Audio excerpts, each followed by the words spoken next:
that this is an uprising against smug elites. Smug elites. So they're the villains, and the opposite is America. Because America is now one big gay disco. One of my faves, Three Michael Jones. Hit parade. Listen, smug elites is right. Let me turn down this here. I'll tell you something. These NFP guys are definitely smug elites. They don't let people get near their ivory tower to challenge them. And I'm not saying that E. Michael Jones and Michael Matt, two of my favorites, are in fact the smug elites. They're not, but I can't get to them, so I'm making this video. But the whole NFP industrial complex is untouchable. So someone like me needs to throw rocks from the street, and that's all we're doing. Listen, I got a quick E. Michael Jones imitation for you. Familienplanung ist schwul. These guys, of course, E. Michael Jones and Michael Matt complain about, you'll see what happens in the video here, but they, of course, the fruit of contraception and all that just flows. Now we have all the gender problems and the abortion and all kinds of stuff. I'm telling you that NFP is at the root of it because we're denying nature. Now, by the way, annulment proof, that's my channel. I'll take any likes and comments you can give me. In fact, I'm sure I can generate some hostility from you. Let's see what happens. I got, I was going to do something about Michael Matt, and then E. Michael Jones popped in there too. And I said, let's just do a double hitter here. I think we'll start with Michael Matt, though. Let me find the video. Let's share this. All right. Hang on a second. Pardon me. How do we get it so I can... Let's just do this. All right. So let's play Michael Matt and listen to what he says, okay? What kind of compromise are we all willing? Compromise are we willing to do, to justify under this lesser of two evils argument? And again, ultimately, the big concern is the long revolution down the road, because abortion, this is the last hill for us. 100 years ago, we know what it was. It wasn't abortion. Nobody was talking about abortion. Remember? 100 years ago, the issue was what? I don't know. Pick your favorite, but I remember one of the big ones was contraception. Remember that? Mm-hmm. Now, the Lambeth Conference of Anglican Bishops in 1930, a long time ago, was the first time a major Protestant denomination officially approved the use of contraception. So you might think, well, that's right. Never had marriage, never had the conjugal act been thought of as a duty before 1930, ever. So they created this new classification. It's no longer nature. It's no longer increase and multiply nature. It is now duty to produce kids. Therefore, you can have an exception. And that's how the Lambeth Conference got going. And NFP argument is based on the same error that baby production is a duty. And I'm going to prove that to you a little bit later. Here we go. Well, that was going on for 1,000 years. No, it wasn't. That's very recent that we decided contraception was okay, and thus began separating the act, the procreative act, from the consequences. Hello, Michael Matt. Listen to me, buddy. You are look what he just said. He goes, you're separating from the act from the consequences. What is natural family planning? It's separating the act from the consequences. Everybody wants the act, the flesh. Some people don't want the consequences, so they use a method, okay? And that's all that's going on. It's like he's so close, but he can't see it. I've tried to contact Michael Matt, no luck, but sorry to interrupt. Here we go. Let's try again. The result, which is the act from the separating the pleasure of the act from the purpose of the act, which is conception. If the purpose of the act is conception, what is the purpose of the NFP governed act, the NFP timed act? Michael Matt, what is that purpose? It's not conception, okay? So you've created a new purpose, which is what is condemned in Casti Connubii 59. Hang on. Right? Procreation, education of children. That was a major, major revolution. Nobody even talks about it anymore, do they? But after that, 1930, every denomination, every Christian denomination, just one after another fell off, followed suit, one after the other, except for one. Because in the same year, 1930, long time ago, Pope Pius XI issued an encyclical called Casti Connubii on Christian marriage, which condemned artificial birth control and abortion and reaffirmed the sanctity of marriage way back in 1930. The encyclical declared that contraception was a violation of God's law and the law of nature. Contraception was a violation of nature. That's because the act is naturally to follow, or it precedes a baby. All right. Real basic stuff.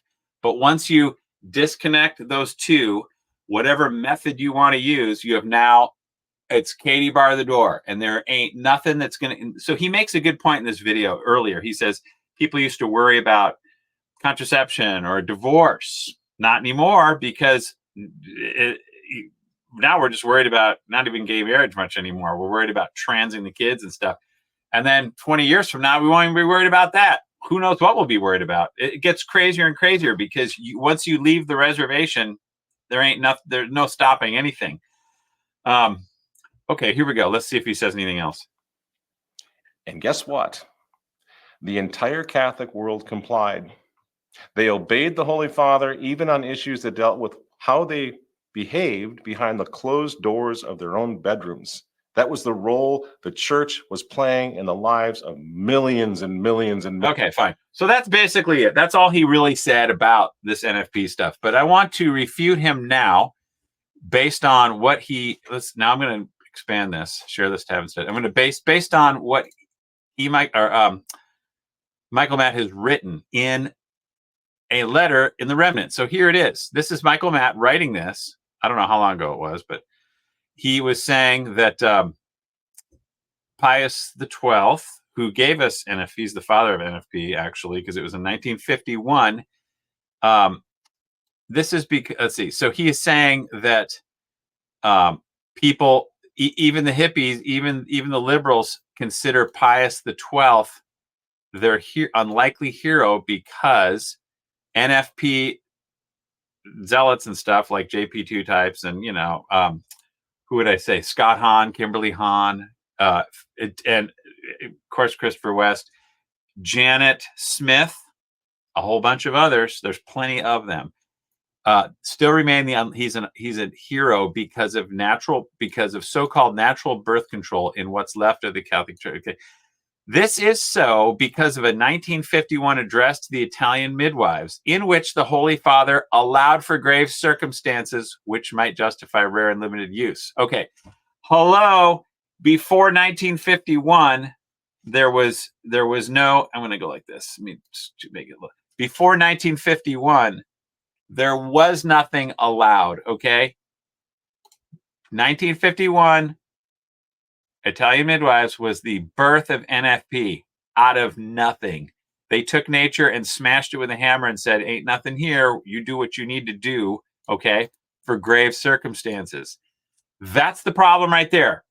Trying to get the memo to Michael Matt. You think that even a particle of NFP can be allowed? Nothing can be barred at that point because nature has been untethered from reality and from the church. Okay, that's it. There you go. Everything started going nuts once the church allowed NFP. The church, however, never did. It's just Pius XII did in 1951. He just said it, so everyone went for it. Okay, now, by the way, he uses a word here. It might justify. Okay, as in baby production is based on justice. Wrong, it's not. Has nothing to do with justice. NFP can never be justified, okay? Like abortion can't be justified because it violates nature. I probably said that so many times you guys are sick of it, but I'm going to show why in a little bit. Okay, natural means to regulate birth, blah, blah, blah. What is this? I don't even think he gets what he's saying here. Which might be justified in rare and limited use of natural means to regulate births over and above periodic abstinence. Isn't NFP periodic abstinence already? Okay, what are you talking about over and above? This exaggeration of Pius's position ever since cited in all too many NFP courses constitutes a gross injustice, blah, blah, blah, blah, blah. Hey, like I said, if you say abortion can be allowed in any circumstance whatsoever, it's over, okay? If you say any NFP can be allowed in any circumstances, it's over. So hold on, let's keep going here. Now, also in this article from Michael Matt, he quotes Pius XII right before he died, 1958, address to the large family. Let's see what he says. Okay, Pius XII, I think, was like Pope Paul VI, divided mind on this stuff. They, because Paul VI was saying all the stuff about love, and then he also said, actually, no, I take that back. Marriage doesn't depend on love. You know what I mean? It's like, so I think he's trying to walk it back a little bit, Pius XII. On part of the Catholics, we must urge, and this is on obedience to nature's laws. Basically, he's talking about contraception and stuff. On the part of Catholics, we must urge the wide dissemination of principle firmly founded on truth that the only way to protect the physical and moral health of the family and through society is a wholehearted obedience to the laws of nature. 100% correct. Okay. Yeah. But then, all the while, though, years earlier, he said, by the way, when nature gets super, super, super tough, you can violate that by skirting around it, by going through the baby making act and making sure no babies happen. Okay, so now this is the crazy part right here. And this is why everyone says it's all about it. Look, sorry. This is Pius XII, 1958. In this matter, everything depends on intention. So he is saying that this is situation ethics. You can not increase and multiply if you have the right intention. That's what he's saying. Increase and multiply is nature. You can't put a dent in that. It violates nature to do so. And that's what contraception does, but that's what family planning in general does. All family planning that wants to, avoid children. It depends on it doesn't depend on the intention, because nature says they're increase and multiply. It doesn't depend on the intention. You can multiply laws. This next paragraph is convoluted. It's weird. I'm going to see if I can figure it out real quick. You can multiply laws and make penalties heavier. You can give irrefutable proofs of the stupidity of the birth control theories. So he's trying to make sense of this and the harm that comes from them by putting them into practice. But as long as now you see if you can figure out what he's saying. As long as there is no sincere determination to let the Creator carry on his work as he chooses. Okay, I have a sincere determination to let God do it. How do I have to have a sincere determination? And then human selfishness will always find new sophistries and excuses to still the voice of conscience. That's right.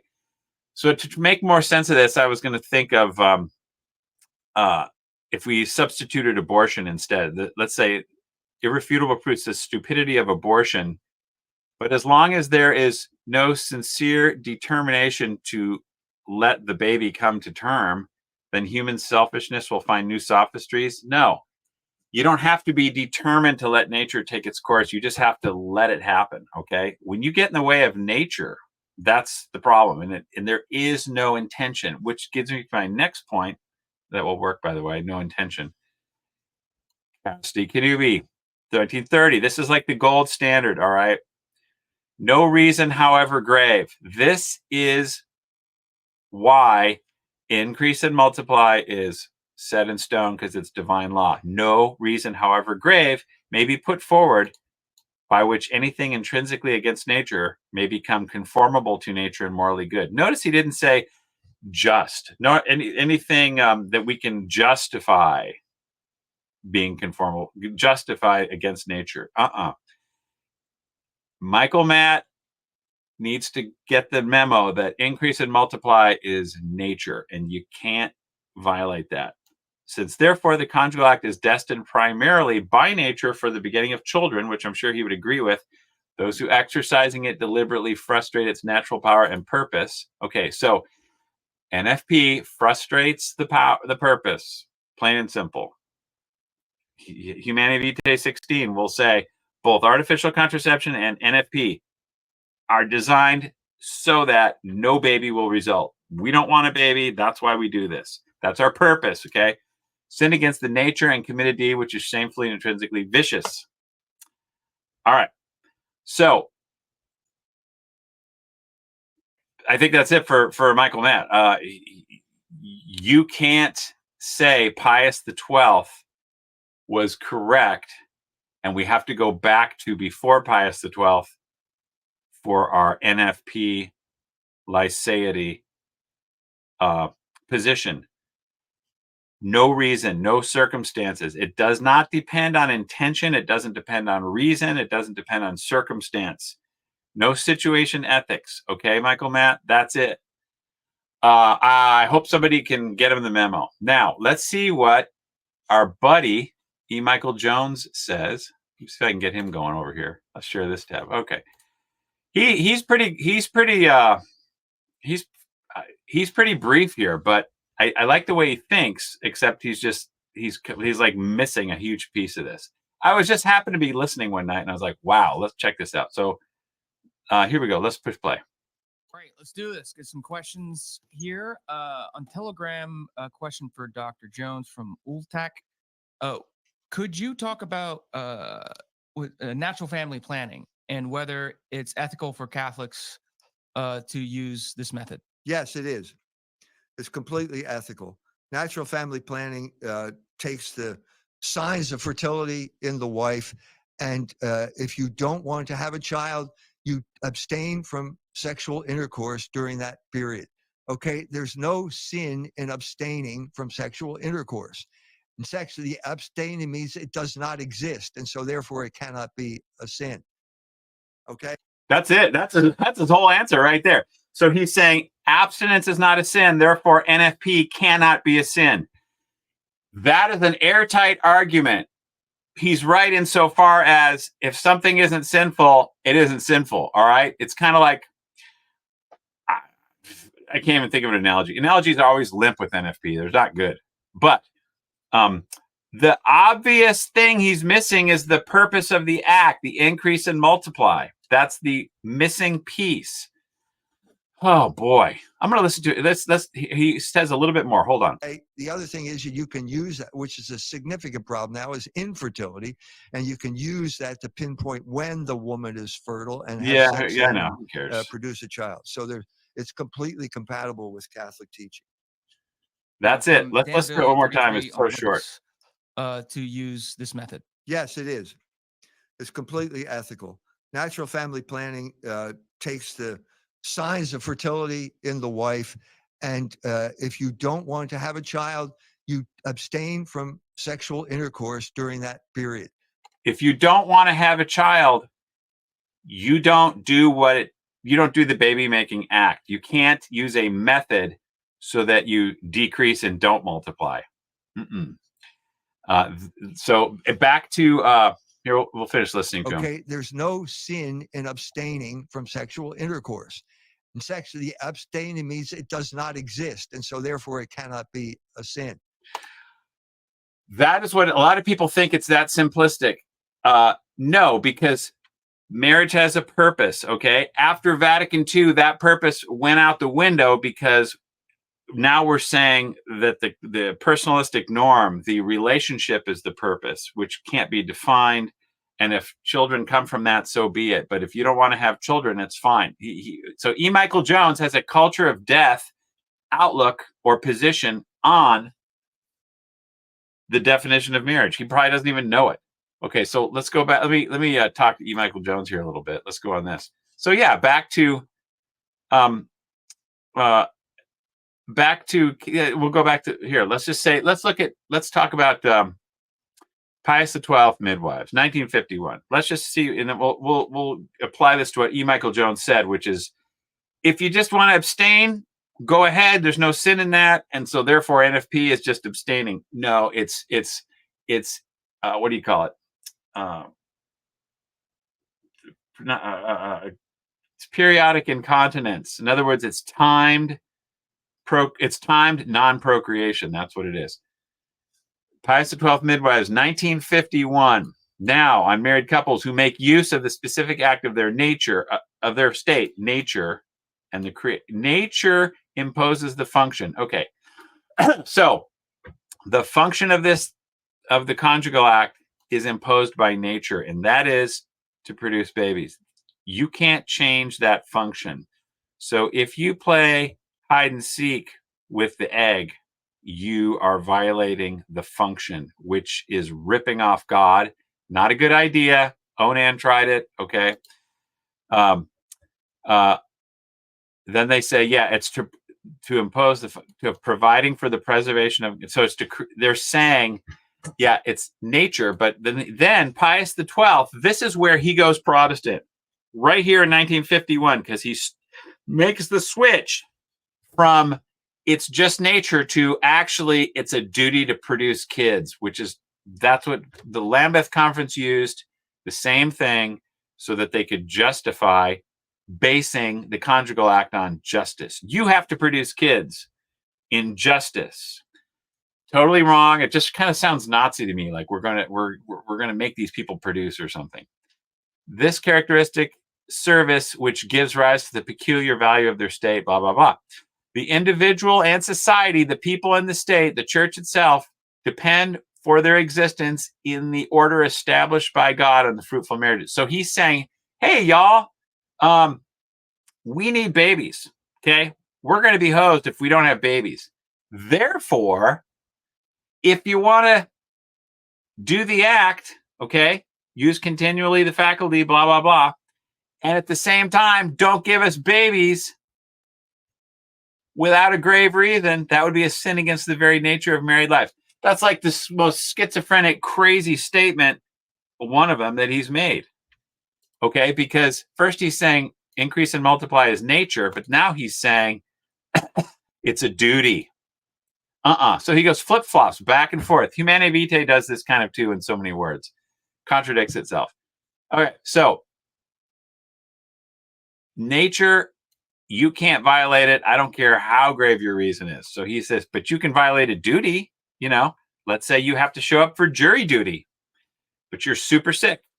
Boom. Otherwise, you do have to show up for jury duty, but it's not nature to have to go to jury duty. All right. But it is nature to increase and multiply if you're going to do the increase and multiply act. So you want to tweak that act so that the nature part doesn't happen. You're going to move over Onan. That's what's up. Okay, so this is the little memo I want to get to E. Michael Jones. He's my friend on Facebook. He will message me now and then, but I tried kind of getting his attention on this, and he's sort of like not going there. He's got other thoughts on his mind, but he's way out. He's out of control on this one. He just says, he's effectively saying the purpose of the conjugal act is the flesh. That's effectively what he's saying. And that's where his big error is. And it's all this Vatican II stuff, which effectively he's following Vatican II on that, the spirit of Vatican II. They're saying that the purpose of the conjugal act is the flesh. They dress it up in fancy terms, but that's all it is. Like I said last week or 2 weeks ago, flesh for fantasy. All right, let's read Casti 59. Holy Church knows well that not infrequently one of the parties is sinned against rather than sinning. When for grave cause, he or she reluctantly allows the perversion of the right order. This is if someone is going to impose NFP, they're like, yeah, I'll honor the marital debt, but only half the month. That is the perversion of the right order. That is what they're talking about. Okay. And or onanism. Male onanism or female onanism. That's what they're talking about. NFP is withdrawal. Onanism is withdrawal. That's all it is. You are perverting the right order, which is procreation number 1. Okay, E. Michael Jones? In such a case, there is no sin, provided that mindful of the law of charity, he or she does not neglect to dissuade and deter the partner from sin. Okay, so that means because the act starts off naturally, then it's not sinful to it is a sin to pervert the right order by pursuing something other than procreation. But you can go with it as long as you tell them it's a sin and try to dissuade and deter them from doing that, because it is not artificial from the get-go like contraception, which can never be tolerated. This first paragraph proves NFP is a sin. It calls NFP a sin right there. Sinned right there. That's it. It's locked. You can't get around it. Because they're not talking about artificial contraception, because that's always wrong from the get-go.